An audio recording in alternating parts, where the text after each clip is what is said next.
corporation. Wasting hundreds of billions by propping up financial assets of well-to-do Americans might be acceptable in less troublesome times. However, at the present time, precious money can't be frittered away, bailing out those with plenty of discretionary income.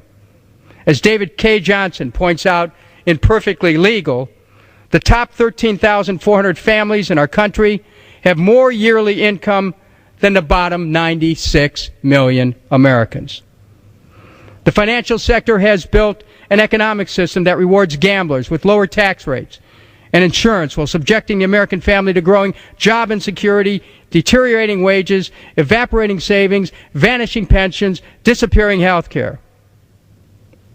This isn't a matter of blaming another political party, by the way. This has been a bipartisan debacle. The obscenity of hedge fund managers paying a tax rate of about 15% for most of $1 billion plus in income, while some who clean our bedpans pay a higher tax rate, must be recognized for what it is: greed and a repudiation of the merit of hard work. But the middle class has one thing that is growing, and that's debt. More and more Americans have been maneuvered onto debt treadmills by the banksters, as President Franklin Roosevelt called them. Greed evolved into a civic virtue and not a cardinal sin until the market collapsed. But we could take a new direction. And that direction, Mr. Speaker, must include monetary reform.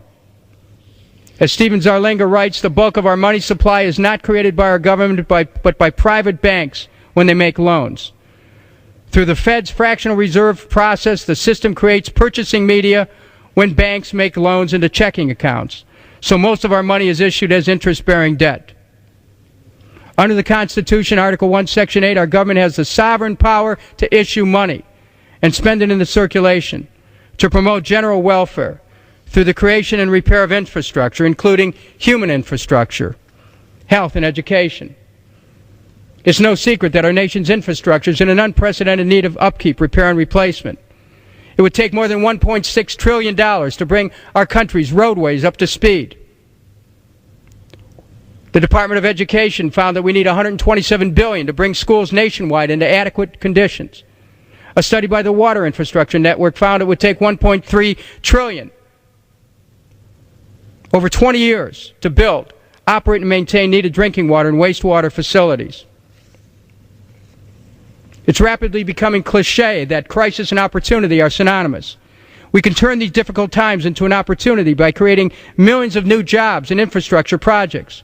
The U.S. Conference of Mayors released a report last month that found a $73 billion investment in infrastructure would yield about 850,000 jobs in the next 2 years, would go a long way to meeting our infrastructure needs.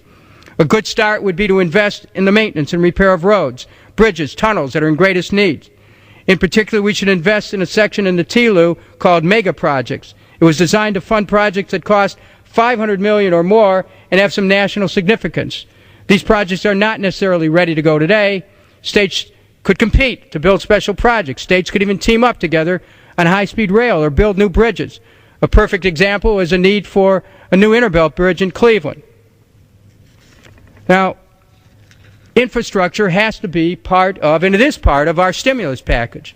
But we have to go far beyond what we have in this first stimulus package. We have short-term fixes, which a stimulus is. But we have to look at long-term restructuring in order to get to where we want to go, which is financial stability for all Americans. And so long-term, we're looking at monetary reform. Monetary reform is achieved in 3 parts, which must be enacted together for it to work. May I ask the Chair how much time is remaining? The gentleman has 10 minutes remaining. You know, we're at a time in our country's history where the immediate response has been to pour money into the banks who are hoarding it, who are not lending it, who are using it for other acquisitions or helping to fuel other purchases. And we have an economy that is stagnating. But it's time that we asked about some deeper structural questions about the nature of our monetary system. And now's the perfect time to begin that discussion. So once again, I want to bring this before the Congress Because if we're looking at economic stimulus alone, down the road we may ask why that didn't work. Because if we have a monetary system that still exists to accelerate the wealth to the top,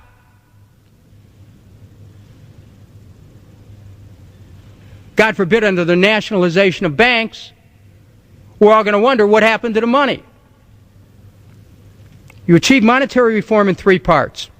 Any one of them or two alone won't do it, but could actually, and could actually harm the monetary system. Because of this monetary crisis,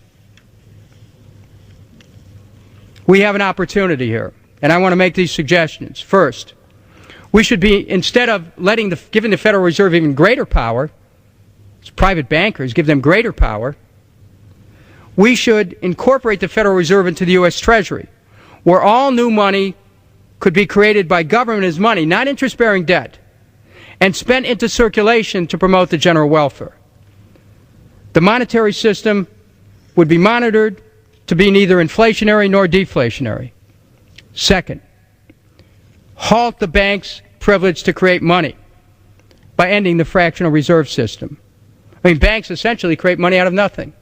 We take out a loan, they take that money, and then they will leverage it perhaps 9 times or more.